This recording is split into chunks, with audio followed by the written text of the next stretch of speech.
Welcome. Thank you to everyone that's joining. As you're coming in, my name is Zan Comerford. I'm the marketing manager for Bass Coast Festival, and you are here for Behind the First Wave, an Instagram Live AMA with none other than Bass Coast music curators themselves.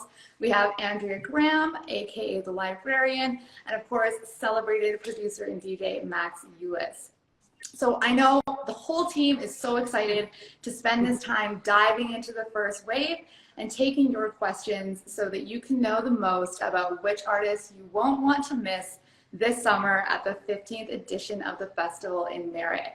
So we already see so many great comments coming in. We really want to hear from you, so just keep putting your questions in below and we'll get to as many of them as we can. Let's start off. Andrea, what was your approach when putting together this first wave?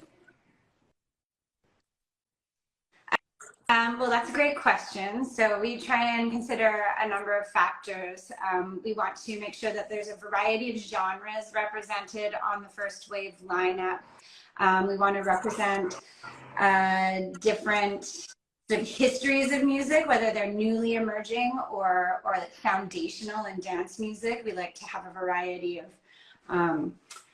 sort of time involved in the scene, and we also like to represent as much diversity as possible and have artists with different backgrounds on the lineup. And all of the artists that we included on the first wave are authentic artists. They're innovative, they're focused on the dance floor, and they all bring something really original to what they do. Exciting, that sounds really rich. We have a question from Thierry. I'm curious to know what the qualifiers are for an act to be on the main stage versus Slay Bay. So how do you place the artist on which stage? Well, the main stage is quite a large stage itself, but also the dance floor is really big. And so it's a matter of not only draw, like how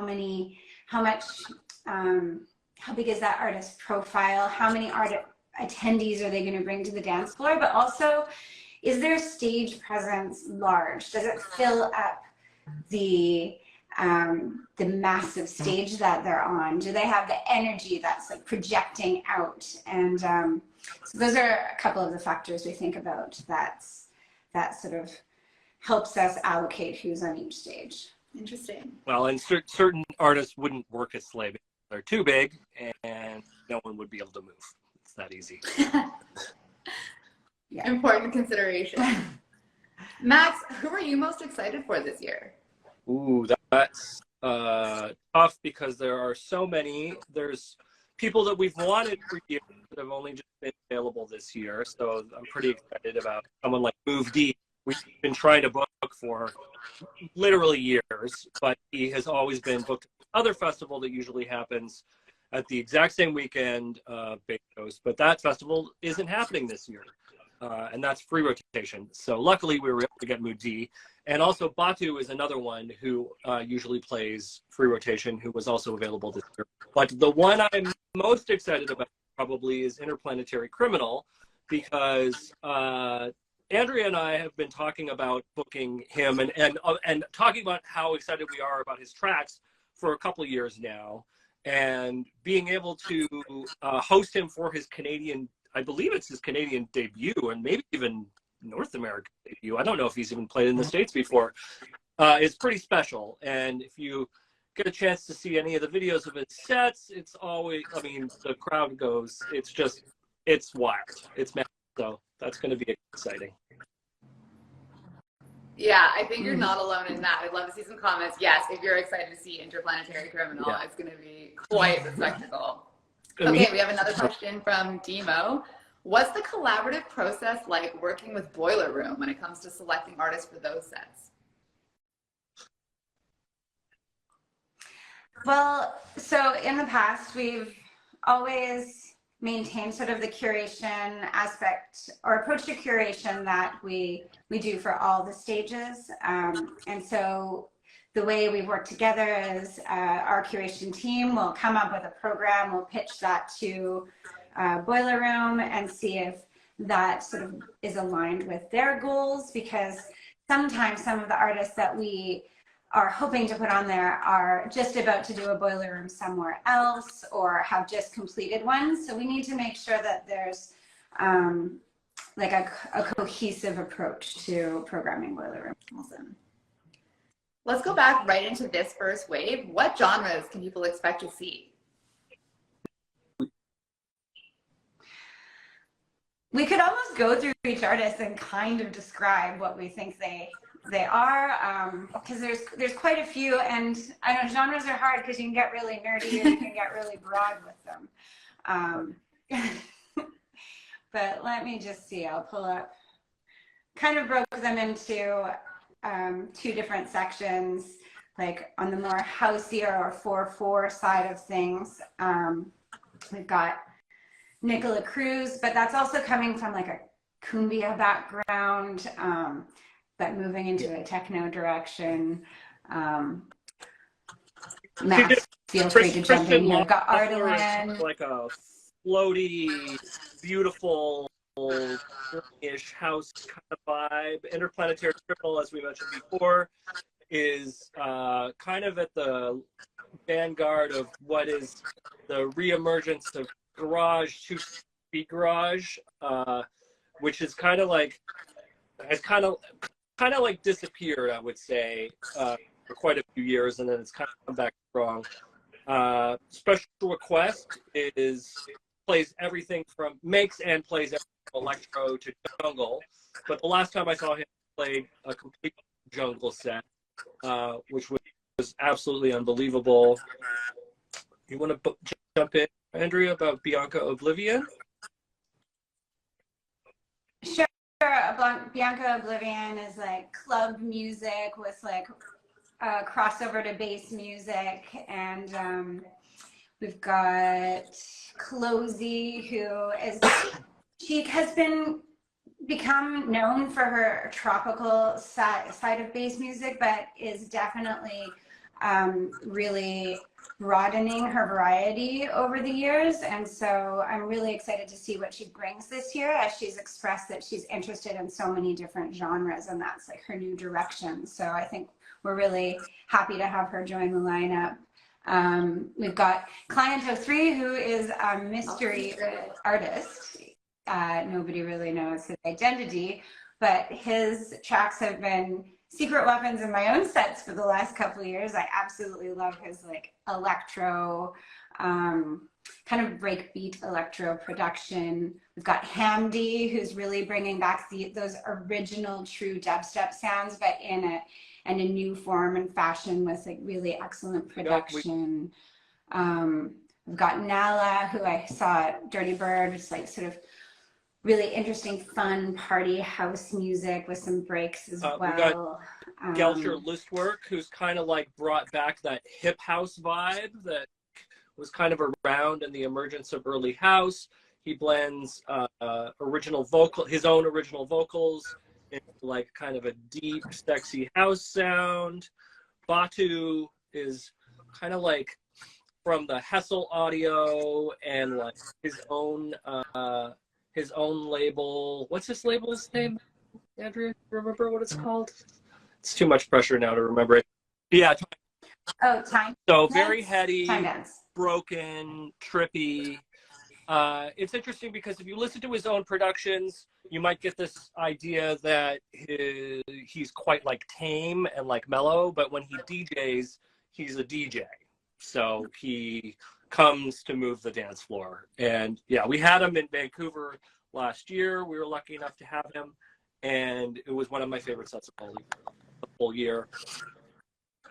I was actually in Mumbai in 2019 and stumbled into this club, and I was just like, wow, I absolutely love this music. Like, it's so interesting and unique, and I had no idea who was playing, and I couldn't really find out from anyone because it was just this small sort of scene going on. And then the next morning in my hotel, the DJ walks down and sits beside me, and it turns out it was Batu who was playing in that small club. And so we connected, and it was just a cool first introduction to him in such a unique place. Another artist that I'm really excited about is Elka. She has been really blowing up. She does beautiful vocals and really interesting production that is really hard to classify in a genre because her productions go all across the board, but slightly leaning more on the sort of house direction, I would say. She's going to be doing a DJ set, and she's been on tour with Caribou this year, and is really just really beautiful. Yeah. We've also got, oh, go ahead. Yeah, oh. And Delano Smith, who is a legend, and it's been cool seeing a lot of people posting that they've got many of his records from back in the day in their collection and still go to them all the time. And so I think we're in for a treat with his set. Well, Max, what were you going to say? Detroit guy, as well as Marcellus Pittman, also a Detroit guy, plays vinyl. We will be posting some educational links for all these guys in the future, so you'll be able to check them out. Some of the stuff we'd like you to really check out. But one of the best boiler rooms of all time is Marcellus Pittman playing it. I believe it's New Zealand, and it's just such an amazing set. He's played before in Vancouver.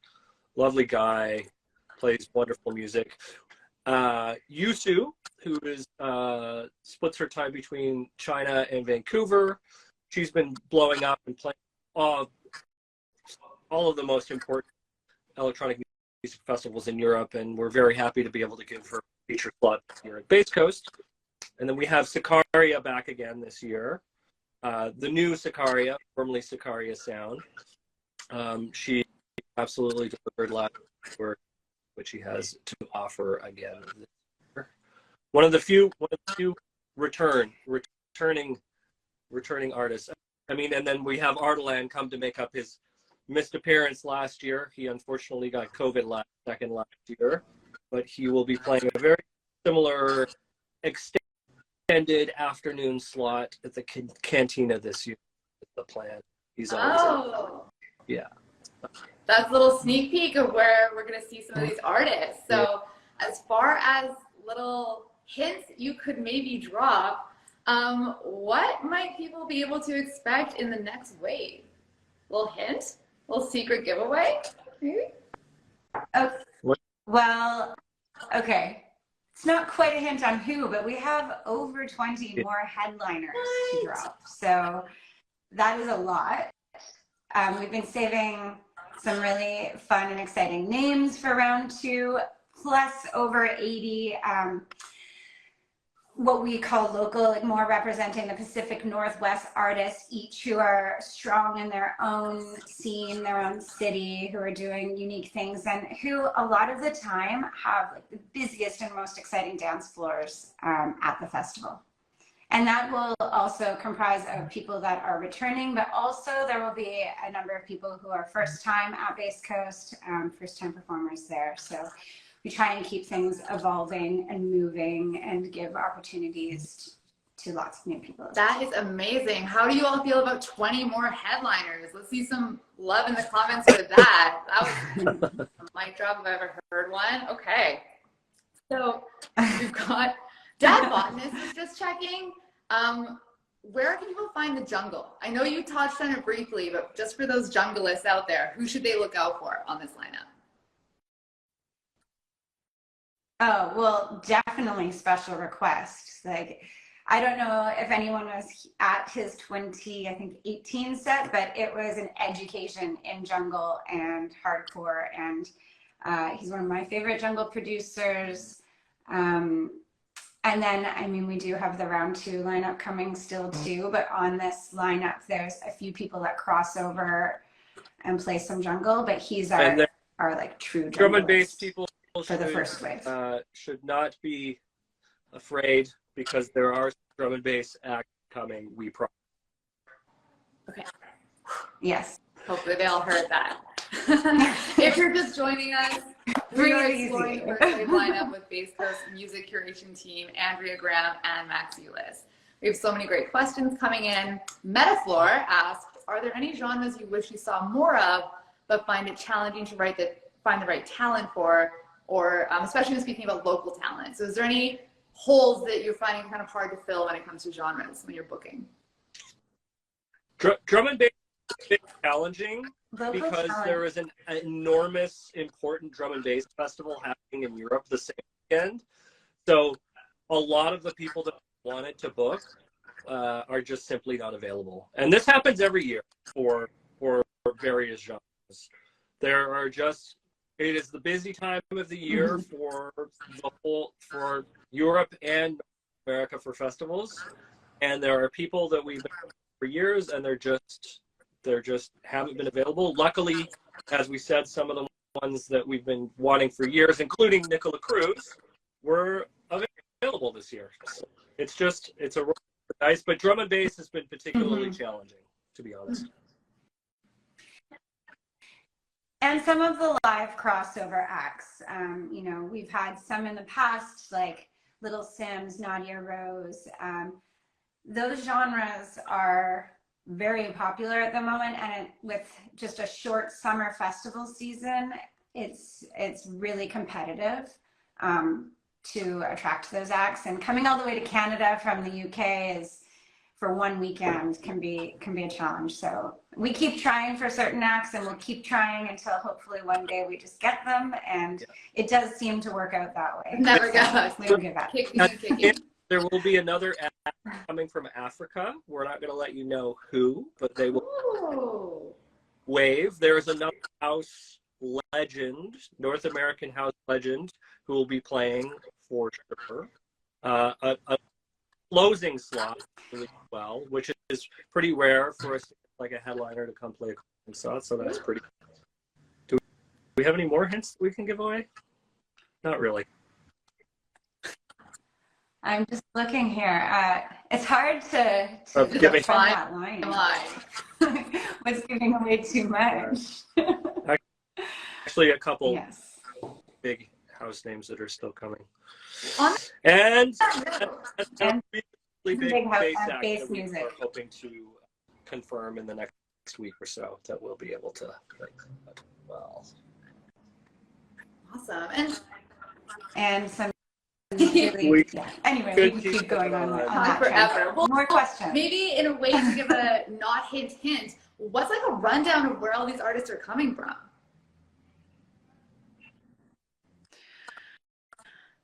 It's really all over the place. Okay, without giving it away, I don't think it'll give it away, but we've got people from lots from the UK. We've got people from lots from the States, some from Australia, Africa. Nicola Cruz is from Ecuador. Where else? Where's Closey from? Well, she's living in the Okay. States now, but she's from France. We have a German, Mufti is German. Bianca Oblivion is originally Mexican, but she is from Mexico, but she is in LA now.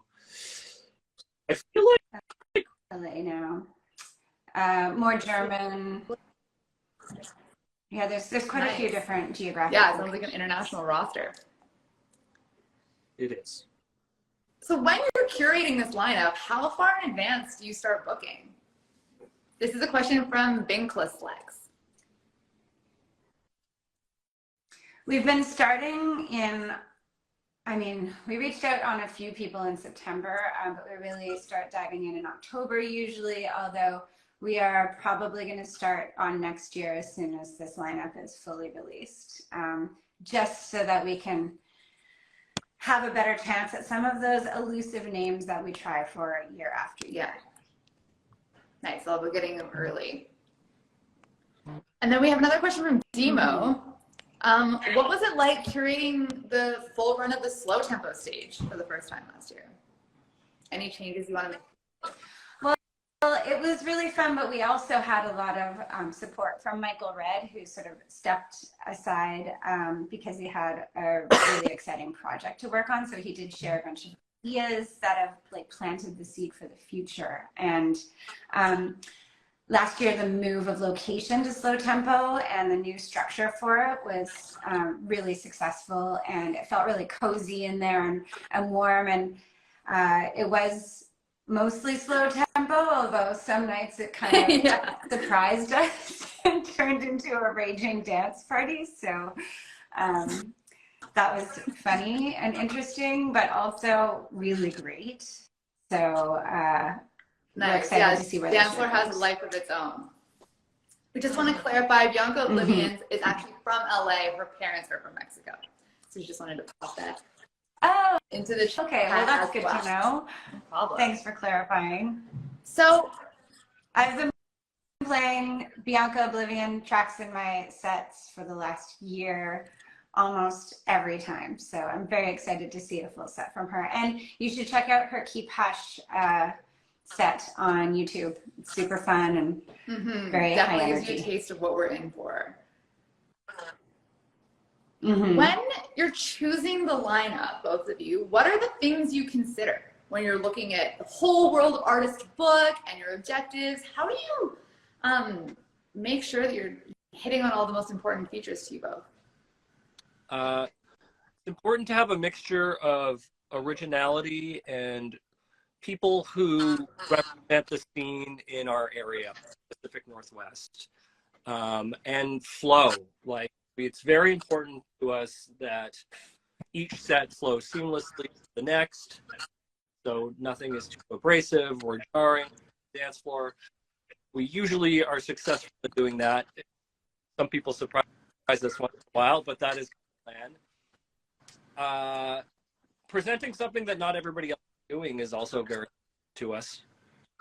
And also having something on each stage that every attendee Bass Coast will be able to vibe to, you know, so offering something very different at each stage at all times. Basically, it's tough to do, and once in a while we mess up, but generally I feel like we do a pretty good job.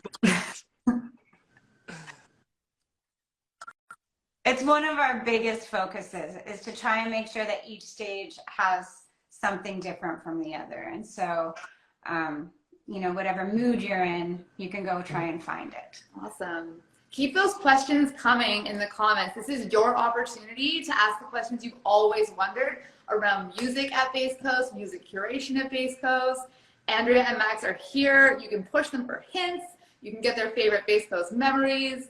You can ask them anything you want. What's their favorite flavor of ice cream? This is your time with Bass Coast Music Curation Team. Do they play any weird instruments? Can they do a kazoo solo right now? This is your opportunity to ask any questions. So we have another one from Rave Coach. This is a good one. What is your vision for the cabin stage this year in regards to genre? Okay, well, one of our big things with programming is that we want each physical stage to have a night with each genre. So that way, like, if you're into house music, one night it'll be at Sleigh Bay, another night it'll be at Cabin, another night it'll be on main stage.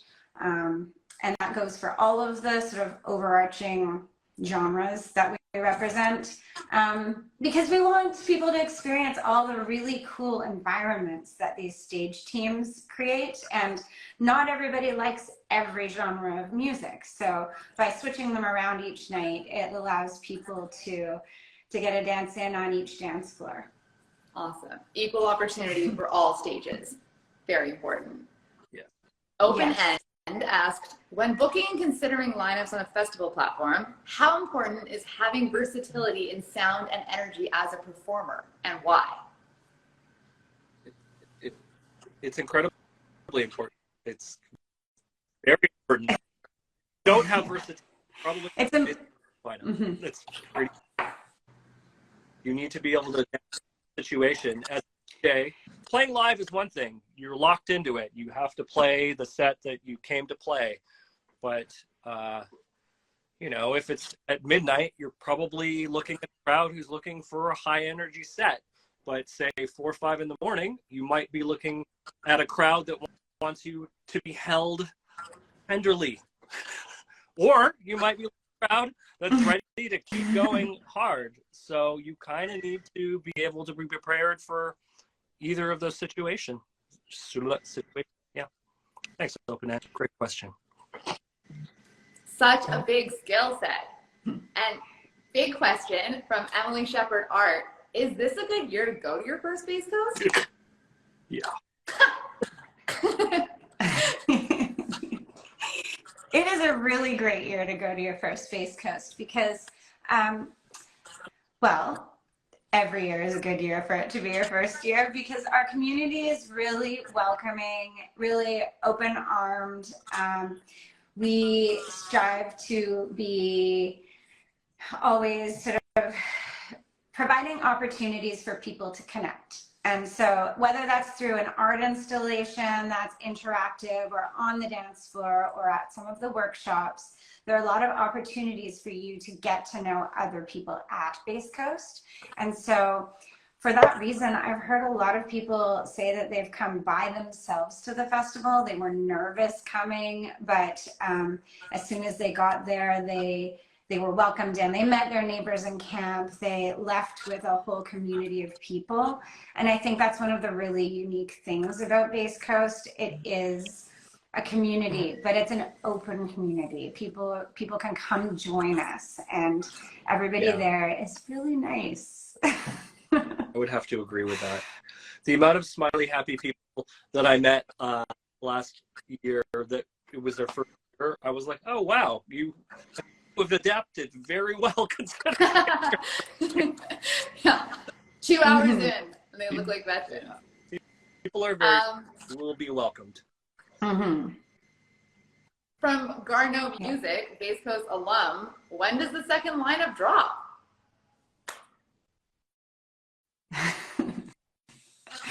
Yeah, as soon as it's ready. It's in process. I mean, we have our goals, but there's a lot of factors that need to fall into place. So we are working on it every day, and it is coming along. So was that the earliest that we dropped the first lineup? Yeah. So keep that in mind out there when you're getting early about the next lineup. Hungry. I'm just so excited. Yeah. We've got a couple of questions about the theme. I don't even know what the Okay. I know. It's a secret. Yep. I do. Any hints? So you want a hint? Ooh, it's dark. This is Max is doing it. There we go. Theme. The theme is Instagram filters. I didn't know you could do that while doing a live. That's fun. Thank you. So theme forthcoming. Stay tuned. Yeah. Theme forthcoming, but you could expect it very soon. And we've done a little field research, and so far all of the feedback has been basically what Max looks like right now. We're open to your ideas. What do you think the theme's going to be? Right. Max, apparently your audio keeps cutting out. Oh, well, that's rude. I don't have the best. That's not surprising. Okay. Being Balanced said, ever thought about doing surprise or secret sets?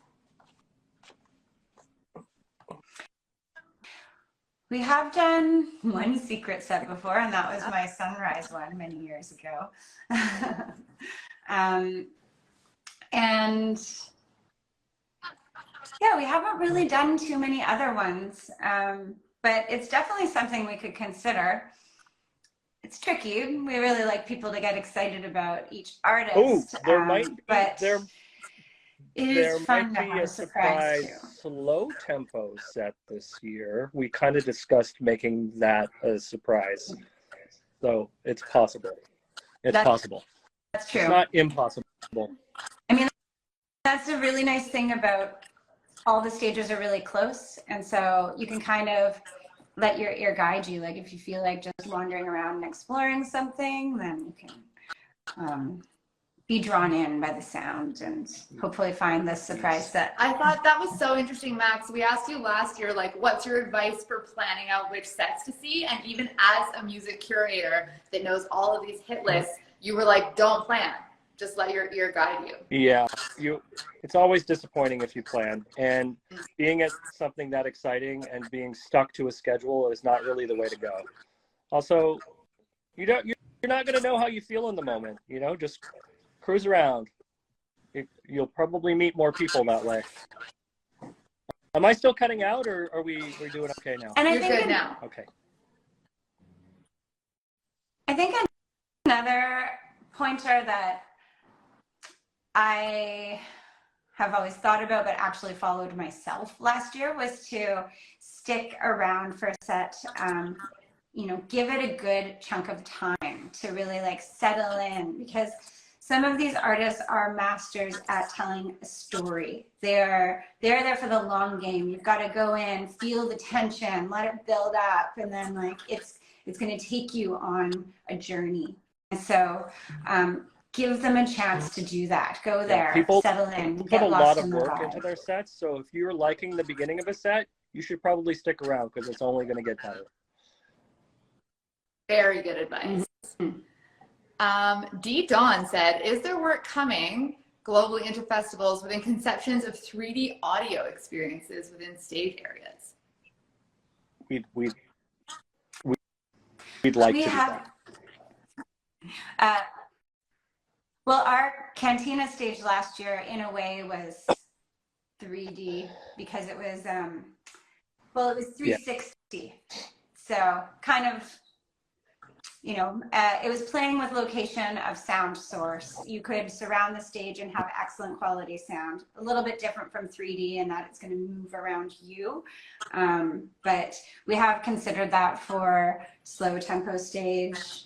And we have looked at doing it for other stages in the past. So if also, like, to be really effective, the artists need to mix in 3D too, like the tracks and things like that. So that would be like a special installation for a special artist.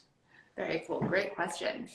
If you're just joining us, might be your last chance to ask questions to Bass Coast Music Curation Team. We have Andrea Graham, aka the Librarian, and Max Ulis here for another few minutes to take your questions. So pop them in the chat. This is your one opportunity to get those burning questions answered. I saw a good Unmarried question.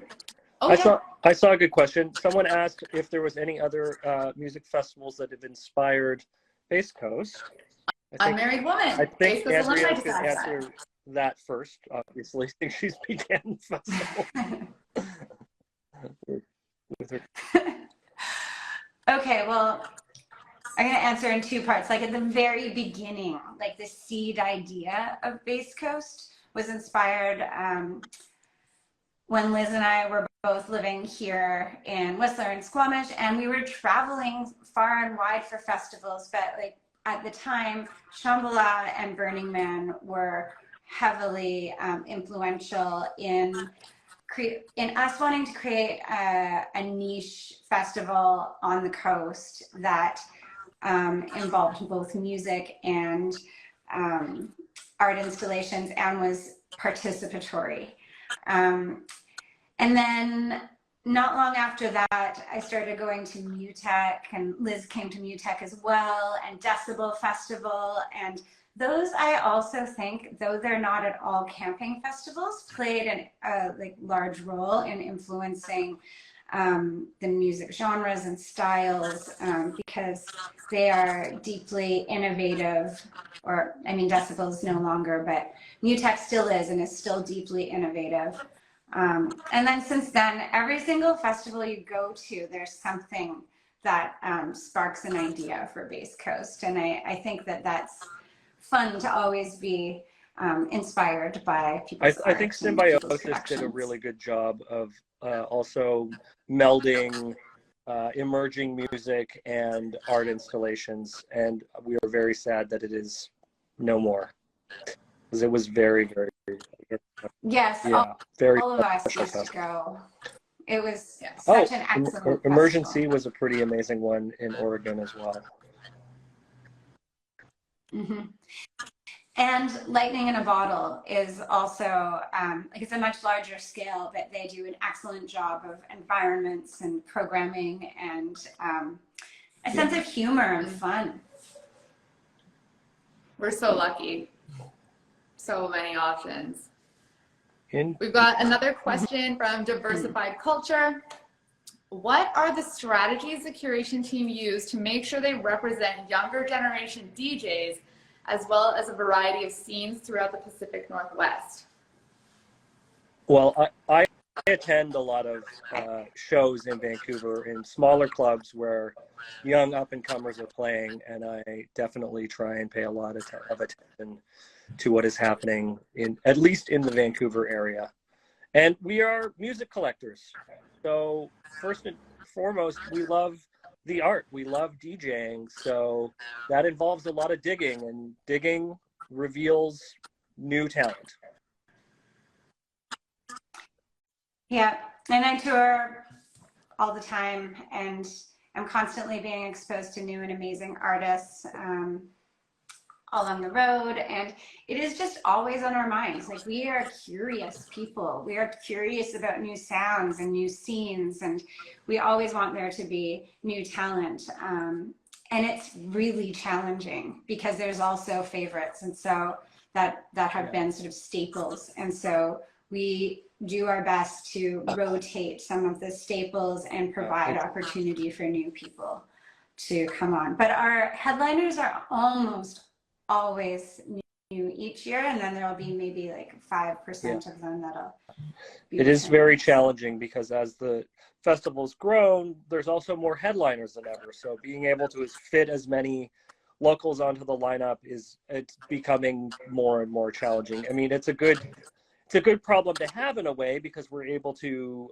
bring so many interesting international artists. But of course, many new up-and-coming locals and established locals really are doing amazing things, and we want to be able to feature as many as possible.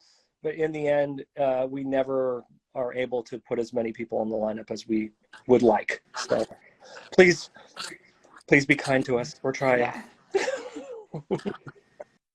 And we really, in detail, discuss every single set that is on the lineup. Like, they're painstakingly chosen and placed and moved around in the schedule, and like, we care deeply about every single person that is on that lineup. Okay, let's look at Jack Lodge. Jack Lodge, this might be our last question.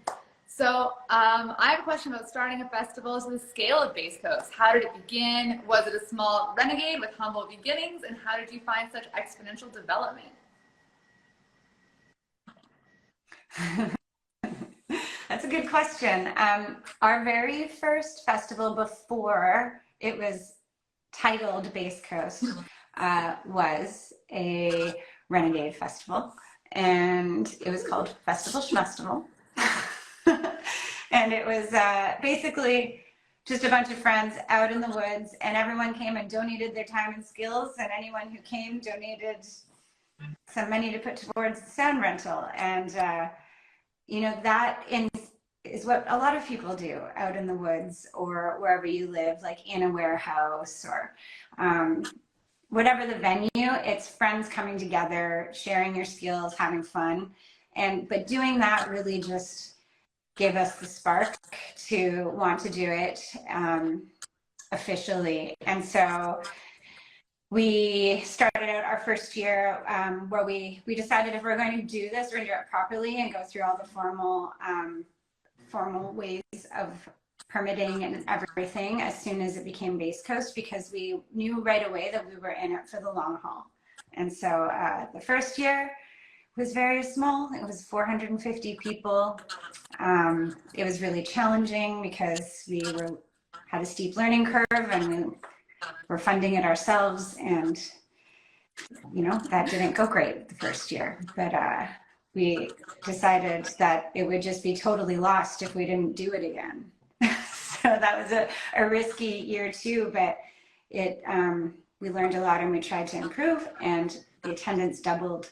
And so that was really, that second year was the key to us moving forward. And from there, it's had its ebbs and flows of challenges, but I think that's what festival production is. And you kind of have to love that. Absolutely. 15 years later, this July 7th to 10th, on the unceded traditional territories of the Nku'kwakma and Syilx people in Merritt, BC, You can still join us. Tickets are available at basecoast.ca. Payment plans are currently available. Thank you so much to everyone that joined. Max, Andrea, is there anything else you want to share about this first wave or what's coming next? I would just suggest that everyone digs in and like looks up DJ sets. We're going to share a playlist soon with DJ sets of all of these artists. We've made a Spotify playlist that's going to go live soon. Like, take your time and explore them because all of them are doing something special, and it's fun research to do. So thanks so much for joining us, guys. I'll see you soon. Awesome. Have a good weekend, everyone. Thank you. Bye. Bye. Bye.